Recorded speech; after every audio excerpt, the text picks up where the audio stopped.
She didn't knock. That was the first thing. The compartment door slid open, and she was already talking, before she'd fully stepped inside. Clipboard pressed to her chest. One hand braced against the doorframe, like she owned the wall it was attached to.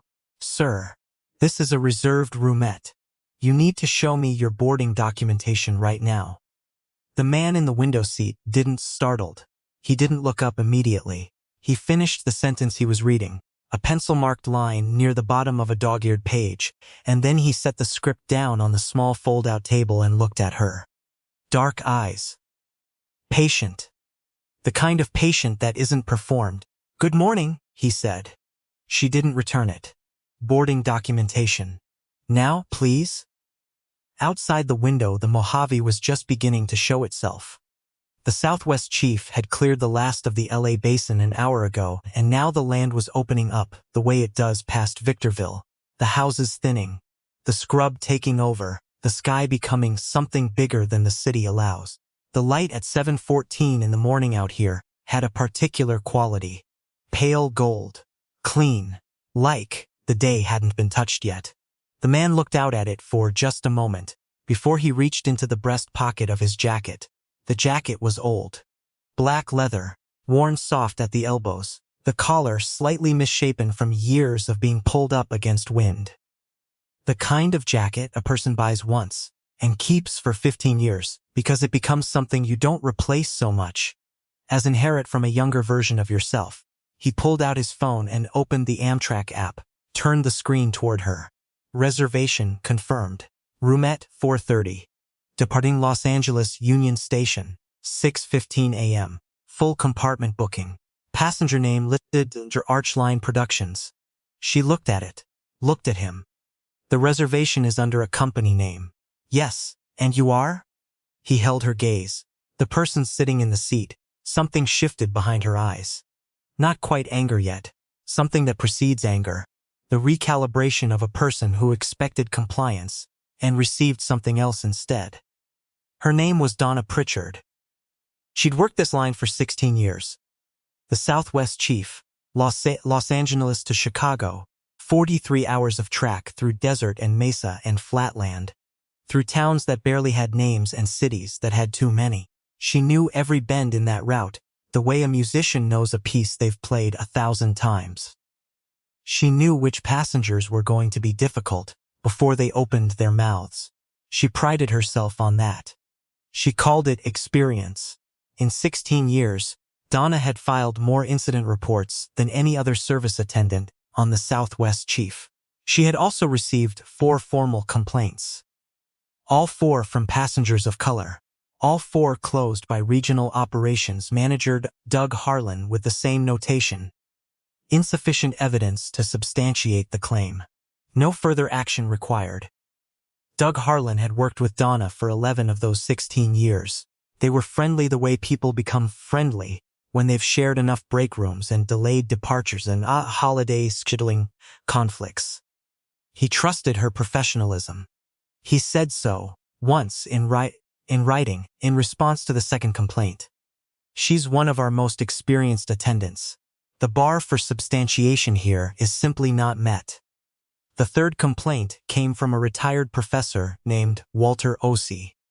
He was 70 years old. He'd filed it carefully, in writing, certified mail, with a detailed account of every interaction during the 14-hour stretch between Albuquerque and Kansas City. He had kept a copy. He had kept the post office receipt. He had kept Doug Harlan's reply. He carried all of it with him, folded into the inside pocket of his coat, every time he boarded this train. But we'll get to Walter. Right now, Donna Pritchard is standing in the doorway of Roomette 4:30. And she has decided, somewhere in the architecture of her certainty, that the man in the old leather jacket does not belong here.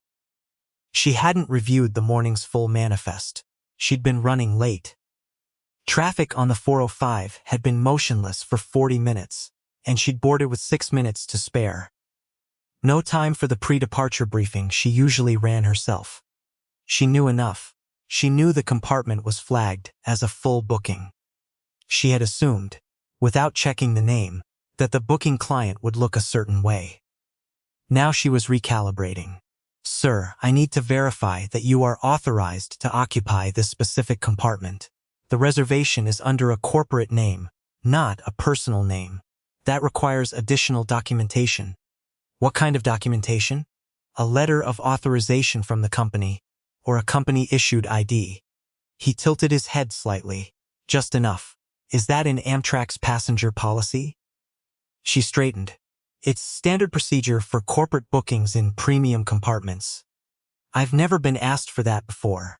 I'm asking now. He looked at her for a long moment, didn't raise his voice, didn't reach for his phone. He just looked at her the way someone looks, at a thing they're trying to understand, not a thing they're angry at. Yet, if you check the system, he said, you'll find the reservation is valid. I'd like you to provide additional documentation while I do that. I don't have a letter of authorization with me. Then I'm going to need you to move to coach while I verify. He didn't move. I'll wait here while you verify, he said. That seems more reasonable. Hold on a second. I want to stop here, because I know what some of you are thinking. You're thinking, okay, maybe she's just doing her job. Maybe she's being overly cautious but technically correct. Maybe the guy should just cooperate and sort it out. Here's the thing about that. There is no Amtrak policy requiring a letter of authorization for corporate bookings. Donna knew that. She'd processed hundreds of corporate reservations. The system flags the booking type. The name on file is searchable. All she had to do was open the app on her own device and type in the compartment number. She hadn't done that. She had walked in, looked at him, and started asking for things that weren't required. That's not procedure. That's something else. The man's name was Keanu Reeves. He was 59 years old. He had been on screen since before some of the people reading this story were born, which means you'd think everyone would recognize him. But here's the truth about recognition. It requires a certain frame. When people see Keanu Reeves at a premiere, or in a photograph, or in a theater, their brain has already been told what to look for. Remove that frame, put him in a worn jacket on a train car with no entourage and no signal of who he is, and a surprising number of people simply don't see him. Donna Pritchard did not see him.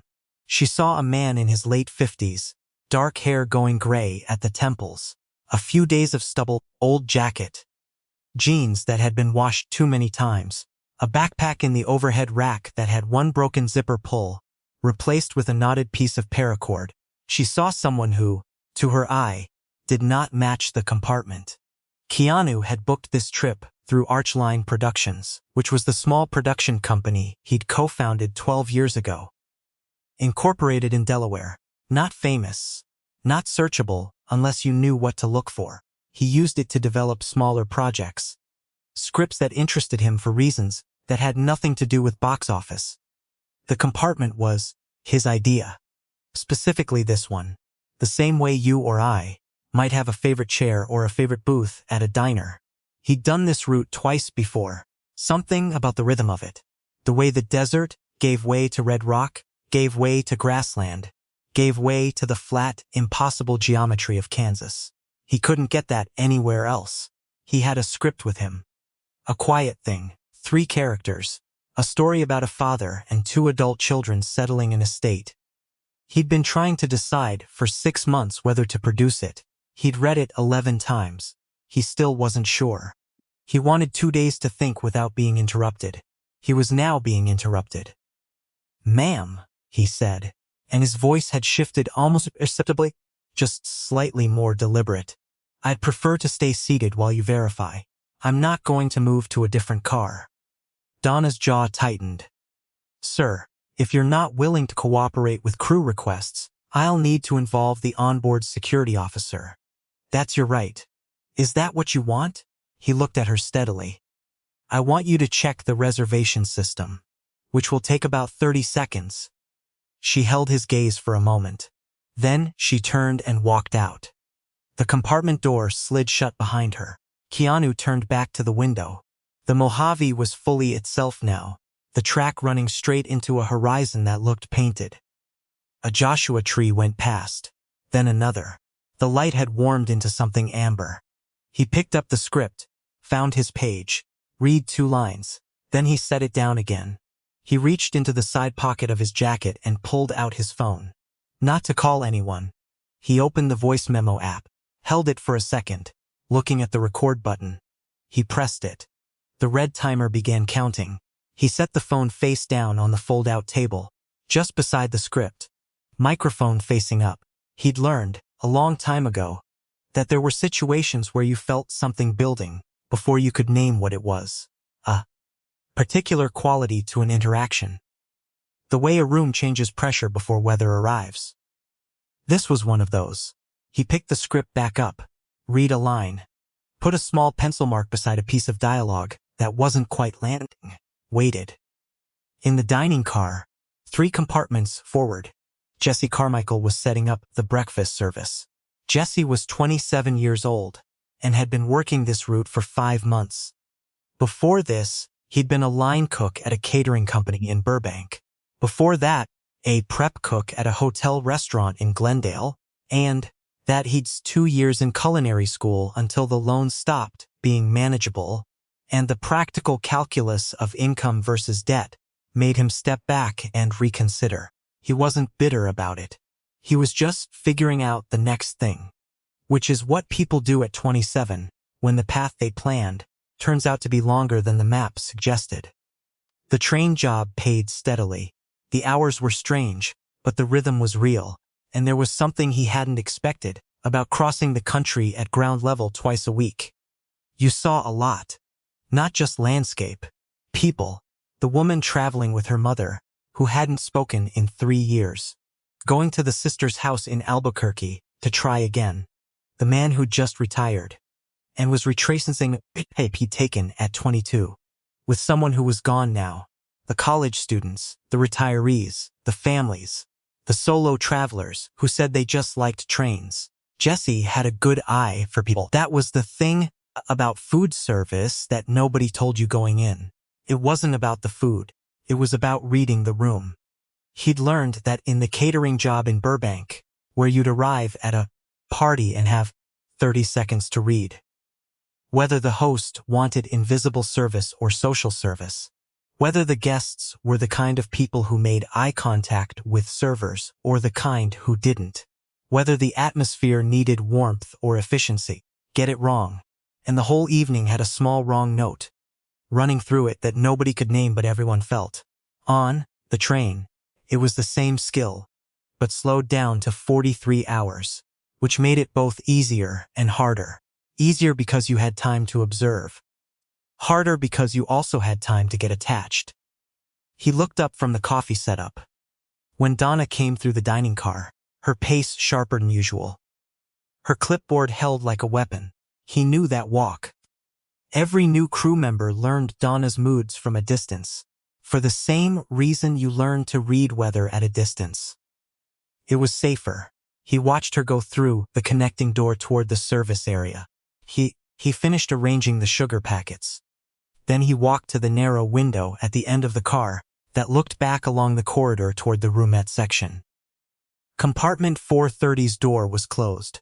He thought about what he'd seen when he passed that compartment 15 minutes ago, doing his pre-service walkthrough. The man in the leather jacket, the script on the table, the backpack overhead with the knotted zipper pull. He'd noticed because he recognized something, not the face, exactly, or not immediately, more the quality of stillness, the way some people occupy space without announcing it. Then he'd looked again at the face, and something had clicked into place. And he'd kept walking, because what are you supposed to do with that? Really, you can't stop and say something. That's a whole thing. Better to just give the man his quiet. Except now Donna was heading back toward that compartment, and she had the expression she got when she decided something, and Jesse knew from experience that when Donna decided something, the deciding was usually already over. He stood at the window for another moment. Then he went back to his coffee setup and started counting cups. Donna returned to Roomette 430 with Officer Daniel Reyes. Reyes was 26 years old and had been with Amtrak's onboard security team for 8 months. He was calm by nature and careful by training, the kind of person who asked questions before drawing conclusions. He'd been briefed by Donna in about 90 seconds, which wasn't enough briefing to know what was actually happening, only enough to know that a crew member had a situation in a premium compartment. In his 8 months with Amtrak, he had handled 17 incidents. 11 of them had been straightforward. 3 had been medical. 2 had involved genuine passenger-on-passenger conflict. 1 had been a situation where a man was drunk and confused and needed to be redirected to the right car, which he accepted graciously once he understood what was happening. None of them had felt quite like this. There was something in Donna's briefing that had struck him as slightly off-center, a quality to the language she'd used that was more loaded than the situation she described seemed to require. He'd learned to track that discrepancy, the gap between the emotion in the telling and the facts in the telling. He slid the door open. Donna followed him in. Keanu looked up from the script. "Sir Reyes said, I'm Officer Reyes, onboard security. I understand there's been some confusion about your reservation. Can I see some identification?" Keanu reached into his back pocket. No hesitation. He produced his California driver's license and held it out. Reyes took it, looked at the photo, looked at the name. His face did something careful and professional, and almost entirely successful at being neutral. He handed the license to Donna. She read the name. She looked at it for 2 full seconds. Then she looked at Keanu. Something happened in her expression. A flicker. Not recognition in the celebrity sense, though that was in there somewhere beneath the surface. Something more fundamental. The first tremor of a certainty starting to crack. But here's what Donna Pritchard did not do in that moment. She did not say, "I apologize, let me verify the reservation." She did not step back. She handed the license back to Reyes, straightened her collar, and said, "The reservation is under Archline Productions, not under his personal name. That discrepancy still needs to be resolved." Reyes looked at her. "I can verify the booking through the system," he said carefully. "Please do." He pulled out his own device, typed in the compartment number. The reservation came up in 4 seconds. Roomette 430, full compartment booking, Archline Productions, verified contact Keanu Reeves. Reyes read it once, twice, then he looked up, not at Keanu, at Donna. The silence in the compartment lasted about 5 seconds. Outside, the Mojave continued its slow, indifferent scroll. A cluster of boulders, rust-red, went past the window, then opened flat, then a dry creek bed, then flat again. "The reservation checks out," Ray said. His voice was professional, even, the kind of even that takes effort. Donna was quiet. Then she said, "I'd still like to note that the standard process was not followed when I initially, Mrs. Pritchard." Reyes said her name the way you say something that ends a sentence. Not loud, just final. Donna looked at him. He looked back. She turned and walked out. Reyes stood in the doorway for a moment. He looked at Keanu, who was watching him with those patient dark eyes, and he said, "Mr. Reeves, I'm sorry for the interruption. Is there anything you need?" Keanu looked at the closed door, then back at Reyes. "Yeah," he said, "there is, actually." He reached over and picked up his phone from the fold-out table. He stopped the recording. The timer read 23 minutes and 47 seconds. He looked at Reyes and said, "Can you tell me who I'd speak to about filing a formal complaint? I'd like to do it before we reach Flagstaff." Reyes nodded slowly. "That would be me, sir. Or the onboard supervisor." "Who's the onboard supervisor, Miss Pritchard?" A pause. "Then it's you," Keanu said. Reyes took out his own notepad. Old school, paper. The kind of thing that gets used in jobs, where you need to be trusted and seen to be trusted. He sat down in the small fold-down seat across from Keanu, clicked his pen and said, "Tell me what happened, from the beginning." So Keanu told him, quietly, in sequence. The first approach, the demand for documentation that wasn't required, the refusal to check the system, the instruction to move to coach. He spoke without heat, describing each potch moment the way you describe something you observed. rather than something that happened to you, which was either a practice skill or a form of self-protection, or possibly both. When he finished, Reyes had filled 2 pages. There's a recording, Keanu said. 23 minutes. I started it about 5 minutes into the second visit. I want that on record. Reyes. Wrote that down. I'd also like to know, Keanu said, whether there are prior complaints against Ms. Pritchard from other passengers. Reyes looked up. That's not something I have access to, sir. That would be HR. Okay. Keanu nodded. I'll make that request separately. He said it without drama, like he was noting an item on a list. Reyes closed his notepad. He stood up, started to say something professional in closing, and then stopped. He looked at Keanu for a moment. For what it's worth, he said. And I'm not saying this as an officer. I'm saying this as a person. I'm sorry that happened. Keanu looked at him. Something shifted slightly in the set of his jaw, barely visible. Thank you, he said. I mean that. Reyes left. The door slid shut. Keanu sat for a moment with his hands flat on the fold-out table, looking at nothing in particular. The script was open in front of him. The pencil was where he'd set it. Outside? Outside the window, the desert had begun to give way just slightly, to the first hint of higher elevation. The Joshua trees thickening, the color of the rock deepening toward terracotta. He picked up his phone, not the recording app, his contacts. He scrolled to a name, Ray Kowalski. He pressed call. It rang twice. It's early, Ray said. He sounded like a man who'd been awake for hours despite what he said. I know.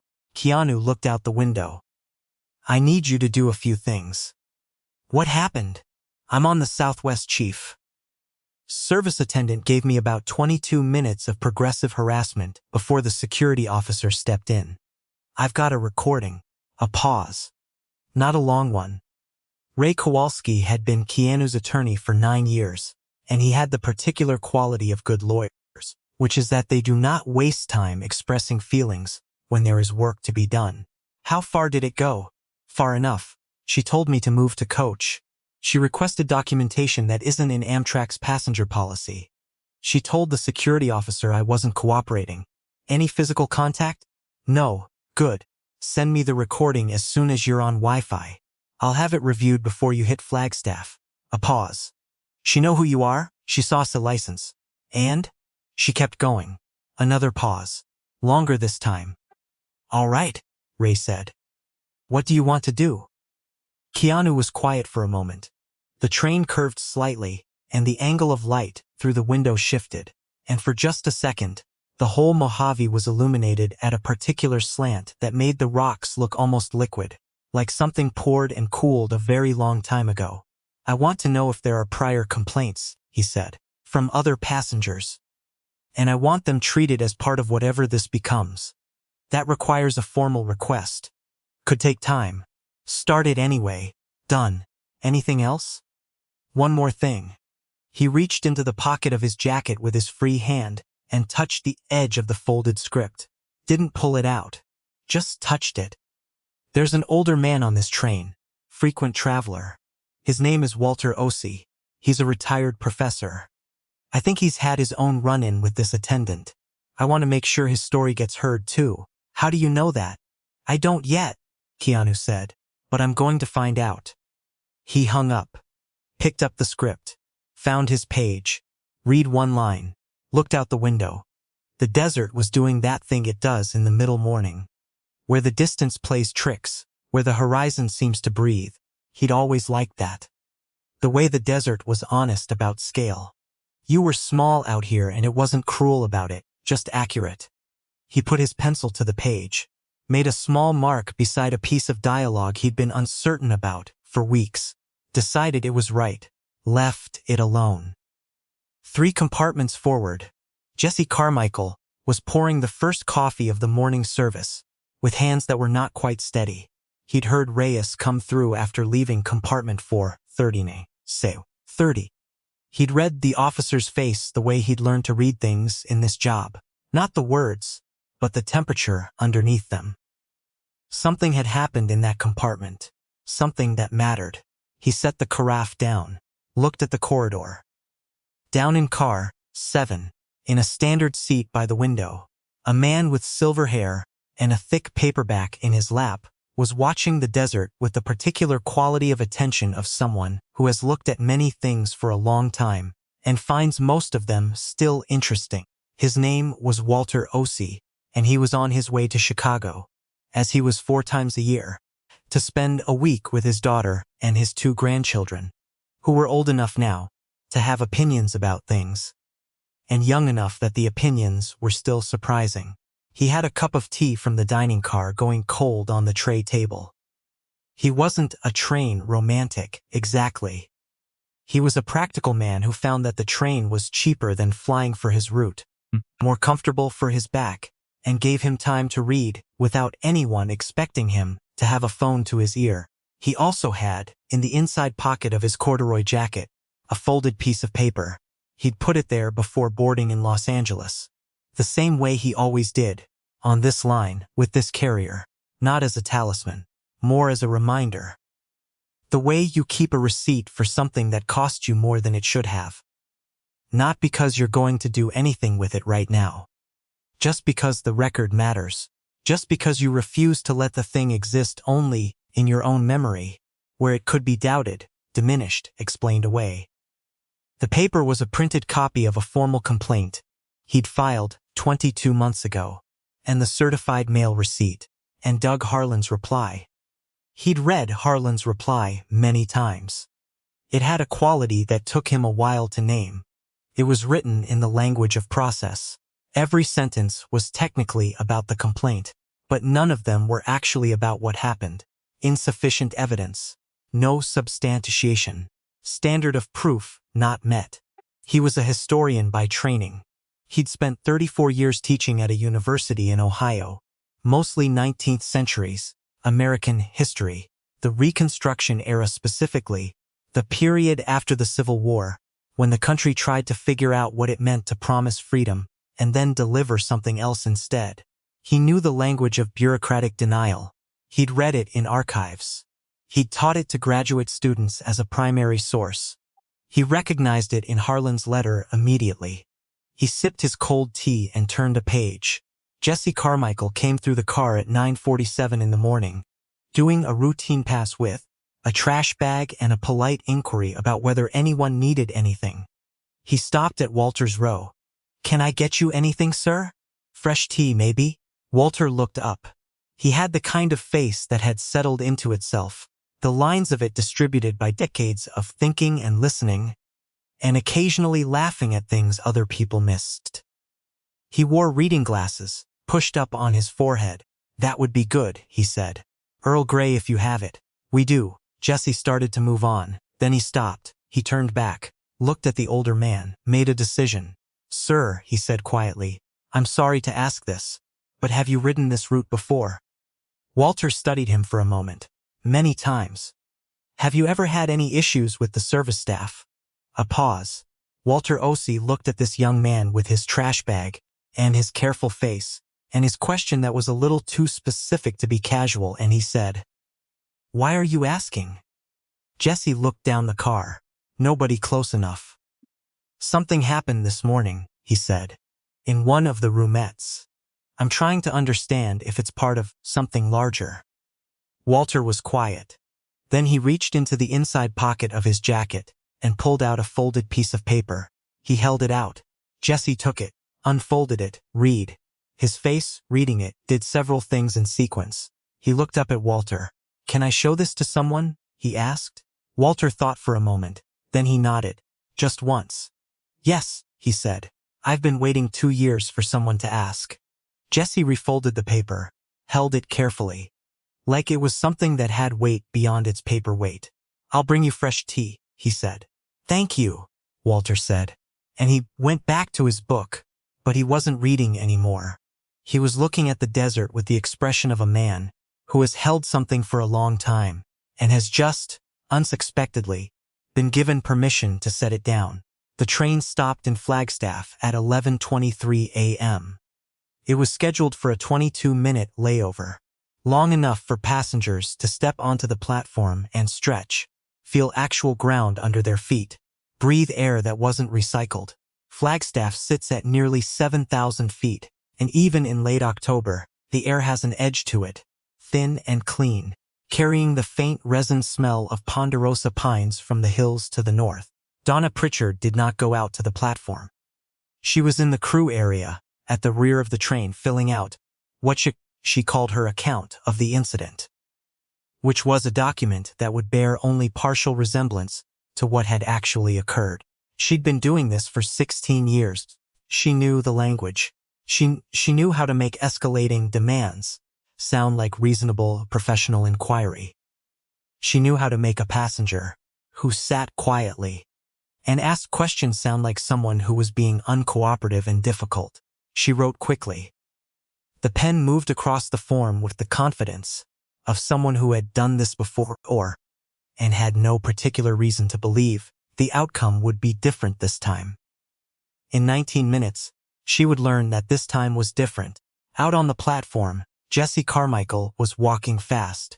He'd slipped off at the Flagstaff stop with Walter's complaint in his jacket pocket and a specific destination in mind. The supervisor's bay at the platform's northern end, where the train's operations coordinator ran the ground-level administrative functions during layovers. The coordinator's name was Patricia Huang. She was 53 years old, 10 years with Amtrak, and she had the particular quality of people who've spent a decade solving problems on platforms and in station offices. She was almost entirely immune to drama. She processed information like she was sorting mail, quickly, cleanly, without getting the envelopes confused. Jesse had her twice before. He'd made a decent impression, he thought, by being accurate and concise, which she seemed to find refreshing. He found her in the bay, with a tablet, and a radio, and a half-eaten granola bar, and the general atmosphere of a person who has been managing rolling problems since 6 a.m. and has achieved a sustainable rhythm with it. She looked up when Jesse came in. Read him quickly, the way she read everything. He was young. He was earnest. He was moving with purpose rather than urgency, which she clocked as a meaningful distinction. People who move with urgency are often about to make a situation worse. People who move with purpose have usually already thought about what they're going to say. I need 5 minutes, Jesse said. It's about Donna Pritchard, and it involves a passenger complaint that I think is connected to something that happened this morning. Patricia looked at him over the tablet. Set it down. Talk, she said. He talked. He told her about Compartment 430, what he'd seen through the corridor window, what Reyes had told him during the brief exchange they'd had near the dining car, and then he told her about Walter Ossie. He pulled the paper from his pocket and set it on the desk. Patricia picked it up. Read it. Her face did not change dramatically, but something behind it shifted, like a weight that had been resting in one place was being moved to another. She looked at the date on the complaint. 22 months ago. She looked at Harlan's reply. Insufficient evidence. No substantiation.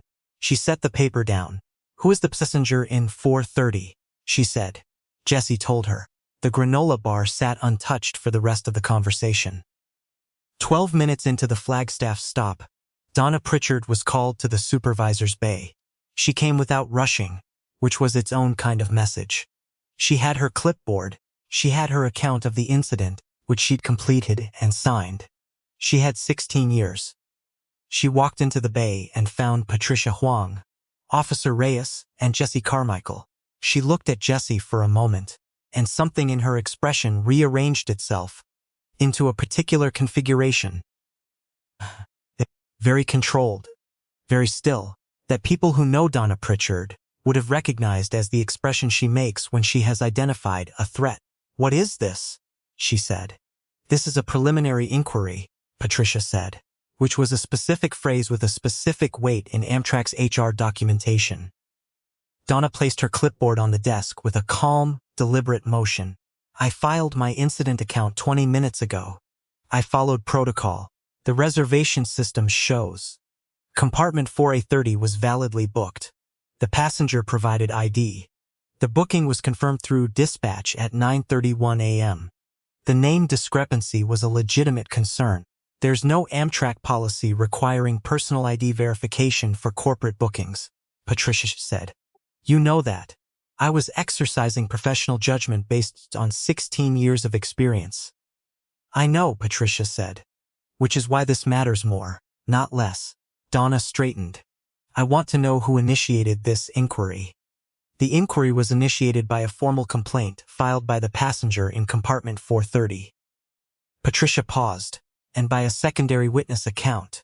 Donna's eyes went to Jesse. Fast. Sharp. Jesse met her gaze. He didn't look away. His hands were in his jacket pockets, both of them, and the left one was wrapped around the edge of Walter's folded complaint, just holding it. And he thought about Walter's face as she'd said, I've been waiting 2 years for someone to ask. He's been here 5 months, Donna said, and her voice had a particular quality now, a compression, the sound of someone getting smaller and colder. At the same time, he doesn't know how this line works. He knows what he saw, Patricia said, and so does Officer Reyes. Reyes is 8 months in, Donna. Patricia said her name the way you say a thing when the conversation is about to change shape. There's also a recording, silence, a real one, the kind that has physical texture. Donna looked at Patricia. What kind of recording? The passenger recorded the interaction from the second visit onward. Audio and video. 23 minutes and 47 seconds. Donna stood very still. Outside, the platform loudspeaker announced 2 minutes to departure. The last passengers were boarding. The conductors were moving through the cars. I'd like my union representative, Donna said. That's your right, Patricia said. We'll continue this in Albuquerque. I want it on record that this inquiry was triggered by a passenger with significant resources and possibly significant motivation too. Donna. Patricia's voice was not unkind. It was something else. It was the voice of someone who has read a document and can't unread it. We'll talk in Albuquerque. Get back on the train. Donna picked up her clipboard. She left without looking at Jesse. Jesse walked back toward the dining car. He felt the train begin to move under his feet. That particular shudder, when the wheels engage. And then the slow gathering of momentum. And then the platform falling away behind them. He exhaled. He hadn't realized he'd been holding his breath for approximately 11 minutes. He went back to his coffee station, poured himself a cup, which he wasn't technically supposed to do on shift, and stood with it for a moment looking at the mountains north of Flagstaff, still carrying some snow on their upper ridges, the tallest things in Arizona. He thought about the moment he'd handed Walter Ossie the complaint and said, "Can I show this to someone?" He thought about Walter's face. And he thought about how Walter had said, "I've been waiting 2 years for someone to ask," and what that meant, specifically. Not that he'd been waiting for someone powerful. Not waiting for the right circumstances. Just waiting for someone to ask. As if the asking itself was the thing. As if the asking was what he'd been owed all along. He finished his coffee. He had a breakfast service to run. Now let me tell you something about what was happening in compartment 430 while all of this was unfolding on the platform. Keanu was on the phone with Ray Kowalski. They'd been talking since Flagstaff began, and they kept talking as the train pulled out, and the mountains rose up around the track, and the Ponderosa smell faded back into something drier and older. "The recording is clean," Ray said. He'd already had someone do a preliminary review. Her requests were procedurally unsupported. The instruction to move to coach, that's a problem for them. The whole sequence is a problem. Okay. She's going to have representation. This is going to be positioned as a misunderstanding. I know. What do you want out of this? Ray asked. It was the question he always asked, and Keanu had learned over the years that it was the right question to ask first, before the mechanics, before the strategy. What do you actually want? Keanu was quiet for a moment. He was looking at the back of the seat across from him, which had nothing interesting about it. But sometimes a blank space is easier to think toward than a complicated one. I want Amtrak to pull all the complaints against Donna Pritchard. I want them reviewed by someone who isn't Doug Harlan. I want Walter Ossi's complaint specifically reopened and treated as a formal grievance. Harlan is regional operations manager. He has some protection in that role. Then that needs to change. Keanu. Ray's voice was careful. You understand this stops being about one bad morning on a train the minute we go this direction. Yeah, Keanu said. I know. You've kept a low profile for a long time. I know. This is going to have a profile. Keanu picked up his pencil, tapped it lightly against the edge of the script. 3 quiet taps. How many people do you think filed complaints and had them thrown out by a guy like Harlan? He said. On this line alone. Ray didn't answer, because the answer was obvious, and obvious answers don't need to be said. Walter Ossi, Keanu said. He had the receipt. He kept the certified mail slip. He kept Harlan's reply. He carried all of it in his coat pocket for 22 months. He paused. What does it do to a person carrying something like that, knowing they told the truth, and nobody cared enough to act on it? The train moved through a long curve, and the angle of the window changed, and for a second the sky was enormous, and blue and cloudless, in a way that felt almost unreasonable. Send me the recording, Ray said. I'll have formal letters drafted by the time you hit Lammy. One more thing, Keanu said. I want this handled through process, not through noise. No press, not yet. I want Amtrak to do the right thing first. If they don't, then we'll talk about what comes next. And if they do the right thing, then that's the end of it. Ray made a sound that was somewhere between respect and mild exasperation. You're a frustrating client sometimes. I know, Keanu said, but I'm consistent. He hung up. He looked at the script, found the page.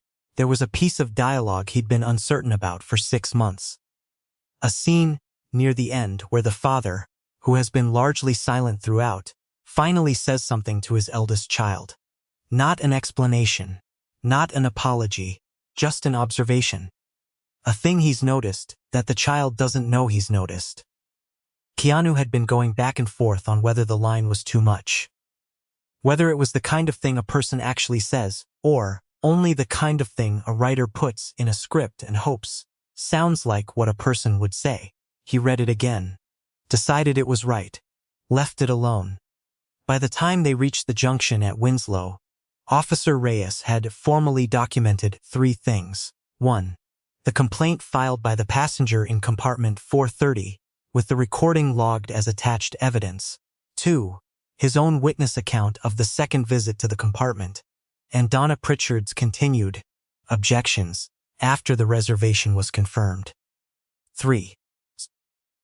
Jesse Carmichael's statement, handwritten, signed, describing what he had observed through the corridor window during the first visit, and a 4th document that Reyes added on his own initiative, because he was the kind of person who, when he reads something, thinks about what it means beyond the immediate moment. He attached Walter Ossi's complaint to the file, with a note, this prior complaint from a previous journey, involving the same service attendant, was closed without investigation by Regional Operations Manager Doug Harlan. See attached correspondence. Given the documented pattern, I recommend this complaint be included in any HR review of Pritchard, D. He filed all 4 documents to Patricia Huang and to Amtrak's National HR Intake, which was a separate channel that bypassed Regional Operations Management, which meant it bypassed Doug Harlan entirely. Doug Harlan would not find out about this until the following morning, when he arrived at his desk in the Regional Operations Office in Kansas City, and found 3 emails waiting for him.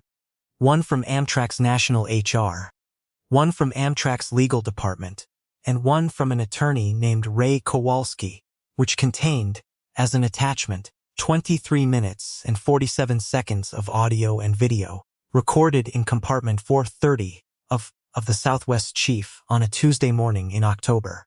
He read all 3 emails before he touched his coffee. The coffee was cold by the time he finished. Meanwhile, the Southwest Chief crossed into New Mexico in the early afternoon, the landscape shifting the way it does when you cross that state line. The color coming up in the rock, the mazis appearing on the horizon, like something deliberate. Like someone placed them there, specifically to be looked at. Jesse brought Walter Ossie his lunch. They didn't say much. Jesse set down the tray, asked if there was anything else he needed, and Walter looked up from his book and said, "How did it go?" "On the platform." "It went," Jesse said. "Patricia is involved now, and the formal complaint is filed. Your complaint is attached to it." Walter nodded, slowly. "Will anything come of it?" Jesse thought about that for a moment. He thought about the 23 minutes of recording. He thought about Ray Kowalski. Sounded, even in the brief clips Reyes had played him, like a man who could turn the sound of a creaking floorboard into a legal argument. "I think so," he said. "I really think so." Walter looked at his lunch, then out the window. 22 months, he said. Not to Jesse, not to anyone in particular. "I told my daughter when she asked why I kept the papers. I said, because somebody ought to know." He was quiet for a moment. "She's a lawyer. She told me to let it go. Said it would only cost me more than it was worth." He paused. "She wasn't wrong about the cost." Jesse didn't say anything. Sometimes there isn't anything to say, see? That doesn't reduce what was just. "Thank you," Walter said, "for asking." Jesse nodded. He picked up the empty teacup from the tray table and walked back toward the dining car. He passed compartment 430 on the way. The door was closed. Through the small window, he could see Keanu at the fold-out table, the script in front of him, the pencil moving, not reading, writing. In the margins, it looked like the small, careful notations of someone thinking on paper. Jesse kept walking. He had a lunch service to run. Donna Pritchard worked the remainder of her shift. There was no scene. There was no confrontation in the corridor. There was just the slow, grinding, professional silence of a person who knows something has changed, but has not yet received official confirmation of how much. She did her job. She answered passenger requests. She maintained the correct language and the correct posture, but there was something mechanical about it now. Something that had the form of composure without the substance of it, the way a structure can look in from the outside. Fox. Long after the load-bearing things inside have shifted, the train reached Albuquerque at 4:17 p.m. Patricia Huang was waiting on the platform. Donna saw her through the window before the train stopped. She saw the expression on Patricia's face, which was not cruel, but was not soft either, and she understood in that moment, standing in the corridor of the Southwest chief with her clipboard and her 16 years, that the conversation coming was different in kind from any conversation she'd had in those 16 years. She put her hand on the window frame. The platform came into full view. She got off the train. The conversation with Patricia and then with the Amtrak HR officer, who joined by phone from the national office in Washington, took 41 minutes. Donna was placed on administrative leave pending investigation effective immediately. She was told she would not be resuming her shift on the Southwest Chief. A relief attendant was already en route. She was given a hotel voucher for the night and told she would hear if from R within 72 hours. She stood on the Albuquerque platform after everyone else had gone back inside, and the train had begun its slow departure. She watched it go. The Southwest Chief pulling out of the station heading east, toward Kansas, toward Chicago, toward wherever it was going. She watched until the last car disappeared. Then she looked down at her clipboard. The incident form she'd filled out, the account she'd written, the 16 years it represented, all the right answers, all the correct procedures, all the professional judgment she'd exercised, all the complaints that had been found insufficient. She was still holding it when the taxi arrived. The Southwest Chief arrived in Chicago's Union Station at 3:44 p.m. the following day, running 11 minutes behind schedule due to a freight delay outside of Galesburg, Illinois. It was the kind of arrival that Chicago does quietly, no fanfare. The great shed of Union Station swallowed the train. The way it has swallowed trains since 1925, the vaulted ceiling of the great hall catching sound and holding it, the marble floors, reflecting the late afternoon light that comes through the high windows at an angle that has probably inspired a dozen photographs and at least a few decent poems. Keanu stepped onto the platform with his backpack over one shoulder and his script under his arm. He'd made 17 additional pencil marks in the margins over the past 36 hours. He'd also slept 8 hours, which was more than he usually managed on a plane, and eaten 3 meals in the dining car, including a breakfast that Jesse had put together with a care that went slightly beyond standard service, though neither of them mentioned it. He'd spent 40 minutes the evening before sitting in the observation car as the train moved through the Kansas darkness, the lights of farmhouses appearing and disappearing in the black. The stars overhead doing what stars do in Kansas, which is everything they're capable of because there's nothing in the way. He'd had the car almost to himself. Just one other passenger, an older woman working on a crossword, and they'd nodded to each other when he came in, and then left each other alone, in the companionable way that strangers sometimes manage on long trains. The observation car on a night train through the flatlands is a specific kind of experience. The windows curve up into the ceiling, so you see more sky than wall. The landscape is dark, and the sky is enormous, and the train is just this thin line of light moving through all of it, and you're in the thin line, and the whole thing produces a feeling that is difficult to name exactly. Something between insignificance and peace, like the scale of things has been recalibrated to something more honest. He'd had that feeling. He'd sat with it. He'd let it run through whatever had been knotted up since Flagstaff and done some useful work on the knots. He'd thought about the script, about the father's line at the end, about whether it was right. He'd also thought about Walter Ossi's folded piece of paper. He thought about it the way you think about something that has attached itself to you without permission. That keeps coming back not because you're dwelling on it, but because it hasn't finished saying what it needed to say. 22 months in an inside coat pocket. Every trip, the post office receipt, the certified mail notation. Doug Harlan's carefully worded non-answer. There was something about the physical act of carrying it, not keeping it in a drawer, not scanning it and filing it somewhere digital, carrying it on his person, as if he needed to be ready to produce it at any moment, as if the reality of what happened required a physical anchor, something he could touch to confirm that it was real, and not something his memory had assembled incorrectly. Keanu had thought about that for a while in the Kansas dark.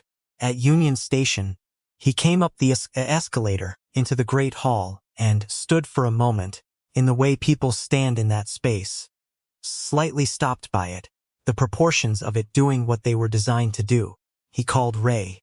"You're in Chicago," Ray said. It wasn't a question, just arrived.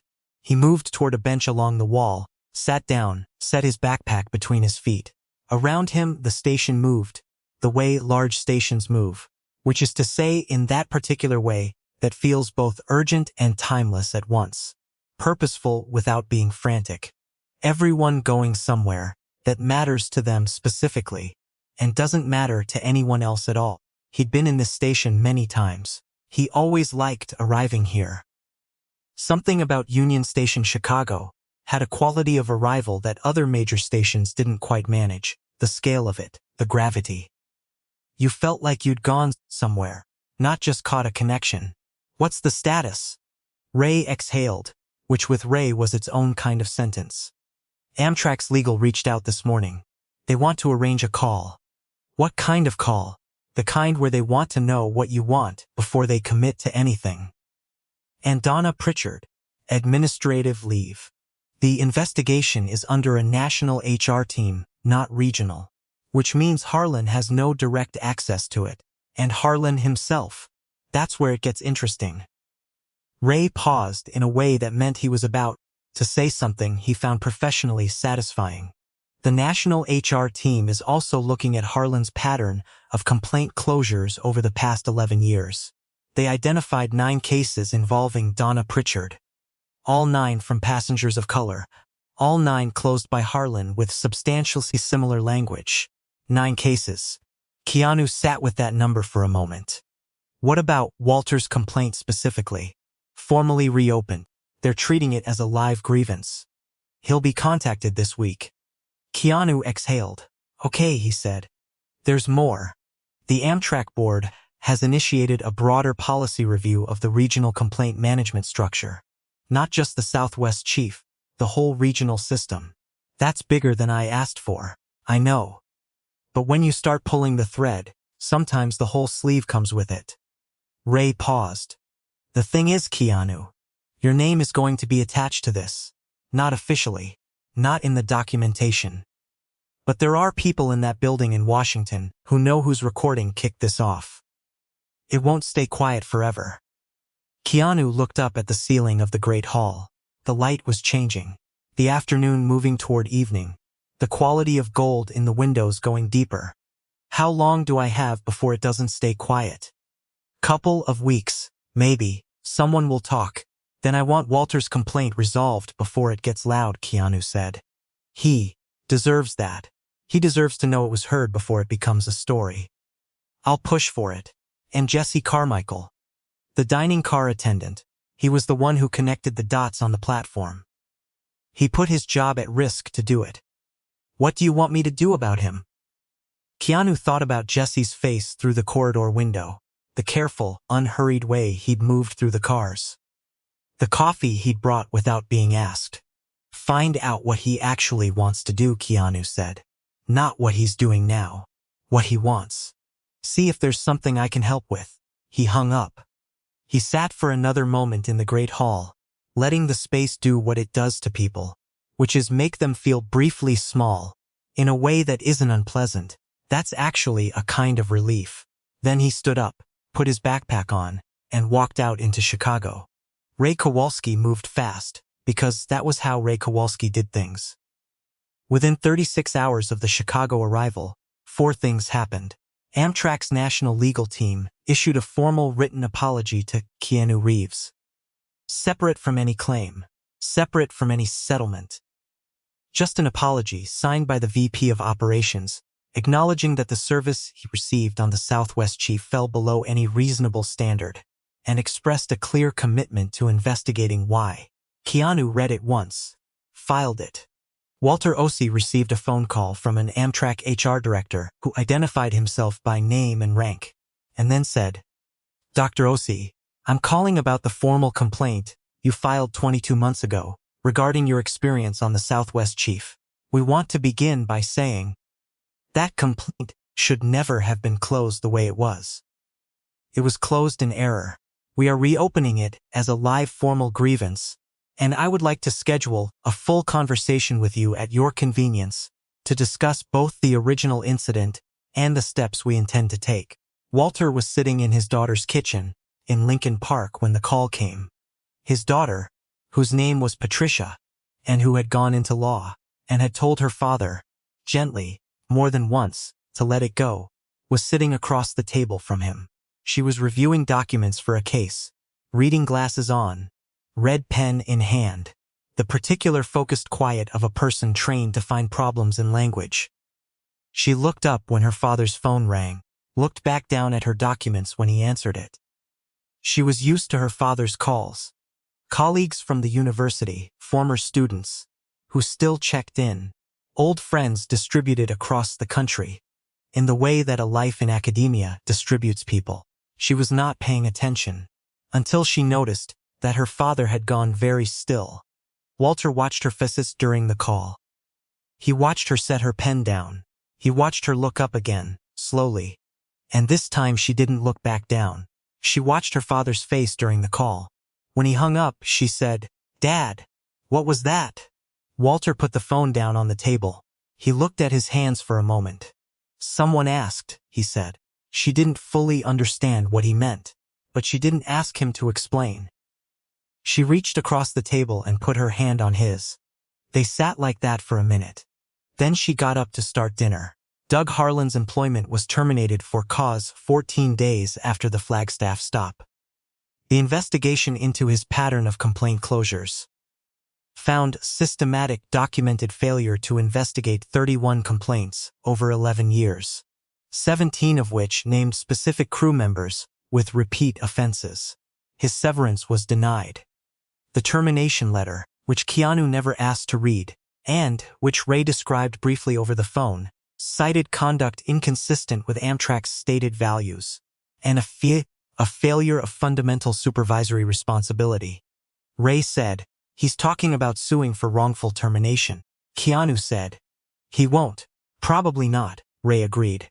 31 complaints is a hard thing to argue around. And Donna Pritchard's formal investigation concluded 3 weeks after the administrative leave began. The findings were neither brief nor ambiguous. The investigating team reviewed the recording, Reyes's documentation, Jesse's written statement, and all 9 previously listed complaints. They found a consistent pattern of differential treatment toward passengers of color, extending across a minimum of 7 years of documented incidents. The formal conclusion was termination for cause. 16 years, done. Donna received the letter on a Thursday afternoon. She read it in the kitchen of her apartment in Flagstaff, where she'd returned after the hotel voucher ran out. She set the letter on the counter. She looked at it for a long moment. 16 years was most of her adult professional life. She had started on the Southwest Chief at 34, when she was going through a divorce and needed steady work, and found that moving helped, that the rhythm of departure and arrival suited something in her, that the stationary life had not been satisfying. She'd been good at it. She knew she'd been good at it. Passengers remembered her. Not always kindly, but they remembered her, which she had always counted as a form of professionalism. The idea that being significant was better than being invisible. She had never once, in 16 years, allowed herself to fully examine what it might mean that the only formal complaints filed against her had all come from the same category of passenger. She had explanations. She had always had explanations. The explanations had always been accepted. That was how she knew they were right. She picked up her phone, called her attorney. "This is wrongful termination," she said. "I want to file immediately." Her attorney, who had read the recording summary provided by Amtrak's legal, was quiet for a moment. "Donna," he said, "I have to be honest with you about the strength of that position given the recording. The recording was taken without my knowledge. There are privacy implications. Arizona is a one-party consent state. The recording is admissible." He provoked the situation. "The recording shows otherwise." Donna's hand tightened on the phone. "I was performing my professional duties. I had legitimate concerns about the validity of the reservation. The reservation was verified in the system within minutes of the second visit. The policy documentation Amtrak has provided shows no basis for the additional requirements you requested." She was quiet. "Donna," her attorney said carefully, "I have to advise you that pursuing wrongful termination with this evidence profile is going to cost significantly more than it recovers. I don't think it's a winnable claim." She set the phone down on the counter without hanging up. She looked out her kitchen window. The San Francisco peaks were visible on the horizon, the snow on their upper ridges catching the late afternoon light, turning pink and then orange at the edges. She picked up the phone. "I want to think about it," she said. "Of course," he said. "Take your time." She hung up. She stood in her kitchen for a long time. She did not, in that kitchen, on that Thursday afternoon, say to herself, "I was wrong. I treated that man poorly because of a judgment I made about who he was, based on how he looked. And I compounded that with a fabricated procedural justification. And when I was challenged, I dug in deeper instead of reconsidering. And 16 years of doing this has cost other people things they should not have had to lose." She did not say any of that. She was not, in that moment, capable of it. Possibly she would never be. Some accountings take longer than a Thursday afternoon. Some accountings never come at all. What she did say, to no one, was, "This is not what I deserved." And she meant it. She genuinely meant it. She had spent 16 years believing she was the competent one, the experienced one, the one who knew how things worked. That belief was not available to her anymore. And in its absence, there was just an inch and the mountains, and the letter on the counter. She was still standing there when it got dark. Jesse Carmichael got a phone call 11 days after the Flagstaff stop. He almost didn't pick up because the number was from Los Angeles, and he didn't recognize it. He picked up on the fourth ring. Jess Carmichael? Yeah. My name is Ray Kowalski. I'm an attorney in Los Angeles. I represent a client who asked me to reach out to you. Jesse sat down on the edge of his bed in the efficiency apartment in Riverside, where he'd been living for 8 months. Okay, he said. My client wanted me to say first that what you did on that platform took guts. And he means that specifically and not as a formality. Jesse didn't say anything. He was looking at the far wall, where he'd pinned a magazine photograph of a restaurant kitchen. One of those kitchens you see in profiles of chefs he admired. Open layout, marble counter, professional range. He'd pinned it there on the first week in the apartment, and hadn't thought much about it since, except in the peripheral way that things become part of your visual landscape. My client also asked me to find out what you actually want to be doing, Ray said. Career-wise, not what you're doing now, what you want. Jesse was quiet for a long moment. I want to cook, he said. I want to be a chef. That's what I want. I stepped away from culinary school for financial reasons, and I haven't found a way back. Ray was quiet on his end for a moment. Would you be open to a conversation about a culinary scholarship? There's a foundation my client is involved with the working adults returning to culinary education. It's not widely publicized. Jesse looked at the magazine photograph. Something moved in his chest. A complicated thing. The feeling of a door you'd assumed was closed turning out to have a handle on the inside. Yeah, he said. Yeah, I'd be open to that. Good, Ray said. We'll be in touch. He hung up. Jesse sat on the edge of his bed for a while. He wasn't sure what the right feeling was. Exactly. It was too many things at once. Gratitude and disbelief, and a kind of sadness that sits right next to hope. When hope shows up unexpectedly, he thought about the moment on the platform in Flagstaff. The decision to go talk to Patricia Huang, to walk fast and say what he'd seen, and produce what Walter had given him. He thought about what the cost of that might have been, what it almost was. He thought about Walter's face when he'd said, I've been waiting 2 years for someone to ask. He looked at the photograph on the wall. He got up, put the kettle on, started thinking about what comes next. 3 months after the Southwest Chief incident, Amtrak announced a comprehensive reform of its regional complaint management structure. The announcement was handled through a press release and posted policy document, not through a press conference. Corporate language throughout. No individual names mentioned. The core changes. All formal passenger complaints would be routed simultaneously to both regional operations and national HR. Removing the single manager closure authority. All closures required a second-level review. Any complaint involving a crew member with 2 or more prior complaints would automatically trigger an expanded investigation. Transportation journalists covered it. It got a few hundred words in the trade publications. Not a major story, but there was a line in the internal policy, not in the press release, not in the public documentation, that Ray Kowalski obtained through a public records request and read to Keanu over the phone. The line read, the impetus for this review was a documented incident in which a series of valid prior complaints were closed without substantive investigation, resulting in continued harm to multiple passengers over an extended period. This policy reform is intended to ensure that no formal complaint is treated as an administrative formality rather than a record of a person's experience. A record of a person's experience. Keanu listened to Ray read it. That's good language, he said. It is, Ray agreed.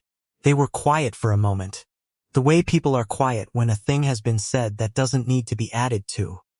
Walter Ossie received a formal settlement from Amtrak. Not enormous. Not nothing. Along with it came a written acknowledgement, signed by the VP of Operations, stating that his complaint was valid, that it was closed in error, and that the treatment he received fell below the standards passengers are entitled to expect. His daughter read the letter over his shoulder in her kitchen in Lincoln Park. She said, "Dad, this is it. This is what you were waiting for." Walter looked at the letter for a long moment. He reached into the inside pocket of his corduroy jacket.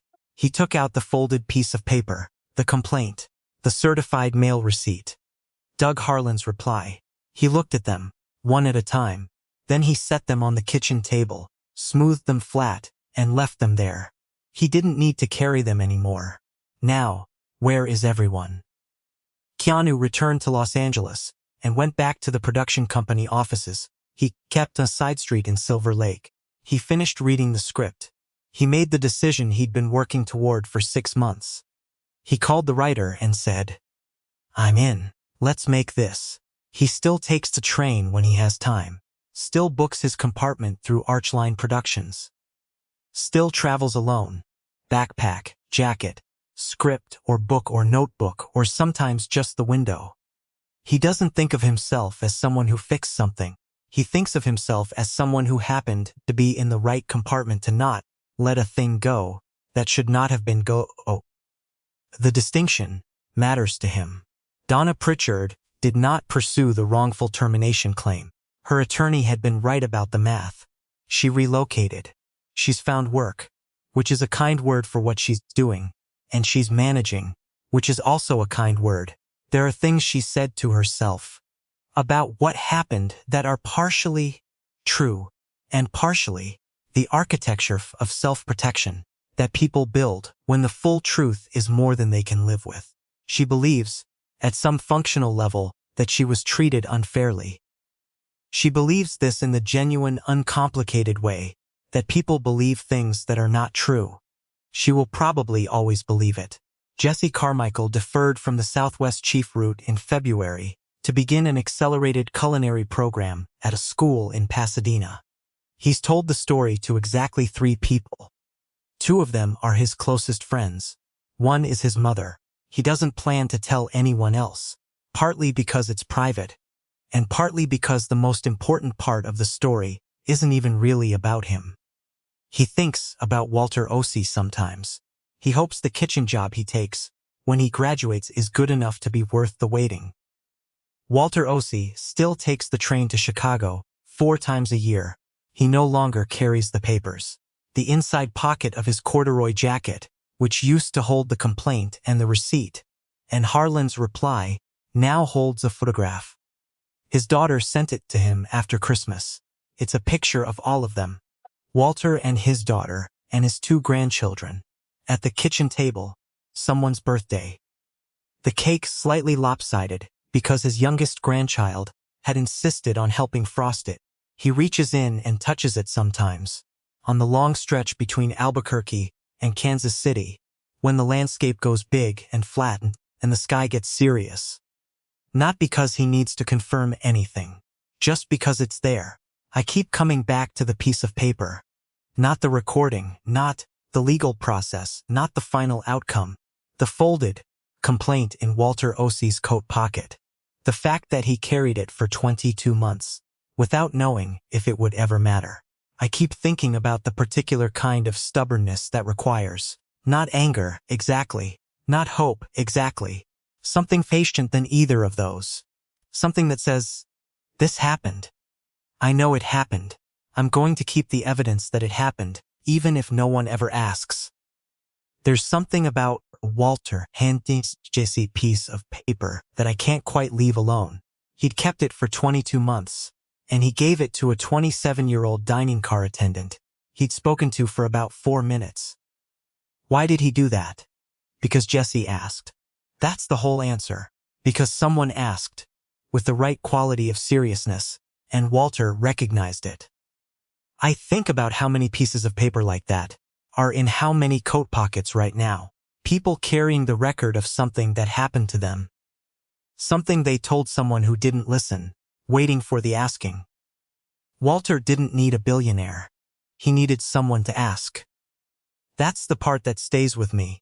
While this story is fictional, The lessons about what happens when institutions dismiss the voices of those they're meant to serve are very real.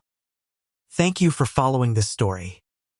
Let us know in the comments below if this story has moved you and you'd like to stand with us in bringing more voices of truth and hope to light.